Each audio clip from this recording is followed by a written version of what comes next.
শ্যামবাজার অবস্থানের মোড়। গোটা রাজ্যের সাধারণ মানুষ নিজেদের মতো করে রাস্তায় নেমেছে। এসএফআই ডিওয়াইএফআই অ্যাডভা শ্যামবাজার মোড়ে আরজি করে নির্যাতিতা দোষীদের শাস্তির দাবিতে আমরা আবার রাস্তায় আছি। গোটা রাজ্যের মানুষ এই অবস্থান মঞ্চে তাদের সংহতি জানাচ্ছেন, লড়াইয়ে আছেন। প্রতিবাদ জানানোর বিভিন্ন মাধ্যমে এই অবস্থান মঞ্চে বিভিন্ন মানুষ, বিভিন্ন সেক্টরের মানুষ তারা নিজেদের মতো করে আসছেন। আজকে নাটকের দল আছে। আমরা বলেছি নাটক ছেড়ে বিচার করো, আরজি করে মাথা ধরো। আজকে নাটকের মাধ্যমে আরজি কর নিয়ে নাটক করতে তারা মানা করবে এবং সেটা আজ সন্ধ্যা থেকে শুরু হবে, রাত্রি পর্যন্ত চলবে। এই এলাকার গোটা রাজ্যের সাধারণ মানুষের কাছে আমাদের আবেদন রইবে, থাকুন আমাদের সাথে।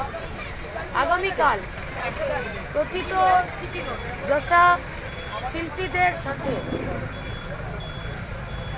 বস্তিতে থাকা ক্লাস 1-2 পড়া বাচ্চা পর্যন্ত আপনাদের সবার কাছে আমাদের আবেদন, আসুন। এই গোটা রাস্তা, গোটা আকাশ, গোটা ক্যানভাস, সমস্ত কাগজ আমাদের প্রতিবাদ জানানোর জায়গা হোক।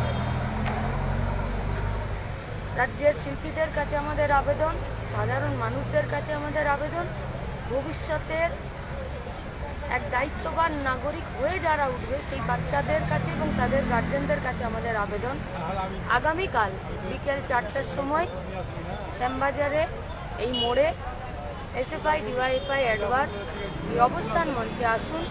গোটা রাস্তা, গোটা ক্যানভাস, সমস্ত কাগজ আমাদের আরজি করে নির্যাতিতা দোষীদের শাস্তির দাবি জানানোর জায়গা হোক।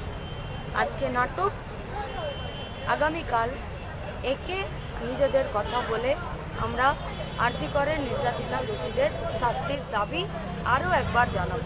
সুপ্রিম কোর্ট, সিবিআই, তার সাথে বিচার, তারা যাতে এই বিচারটাতে দেরি না করে। আমরা বারবার জানি দেরি হলেই গোলমাল হয়ে যায় এবং গোটা রাজ্যে গোলমাল হয়ে যাওয়ার সম্ভাবনা খুব বেশি। প্রতিদিন টিভি যা দেখাচ্ছে এবং নতুন নতুন তথ্য যা বেরিয়ে আসছে তাতে আমরা খুব ভয় পাচ্ছি। আরজি করের পর ধর্ষণ খুন বন্ধ থাকেনি, প্রতিদিন বাড়ছে। কোথাও না কোথাও কেউ না কেউ আক্রান্ত হচ্ছেন এবং তারা প্রকাশ্যে সেটা ঘোষণাও করছেন, জানাচ্ছেন, রিপোর্ট করছেন যে এই ঘটনা ঘটছে। গোটা রাজ্যের একটা সুস্থ স্বাভাবিক পরিস্থিতি সমাজ দেবার জন্যে এই অশুভ শক্তি, এই অসুস্থ সমাজের বিরুদ্ধে রুখে দাঁড়ানোর জন্য সংস্কৃতি আমাদের কাছে হাতিয়ার হোক। আজ সন্ধ্যা থেকে নাটক ছেড়ে বিচার করার দাবিতেই আজকে শিল্পীরা এখানে নাটক পরিবেশন করবেন এবং বিচারের বাণী, বিচার চাওয়ার দাবি গোটা রাস্তা এবং ক্যানভাস জুড়ে এঁকে দেওয়ার জন্য রাজ্যের সমস্ত শিল্পীদের কাছে আমাদের আবেদন, বাচ্চাদের কাছে আবেদন, তাদের গার্জেনদের কাছে আবেদন, আসুন শ্যামবাজারের মোড় আমাদের প্রতিবাদ জানার রাস্তা হোক আজ ও কাল বিকেল 4টায়।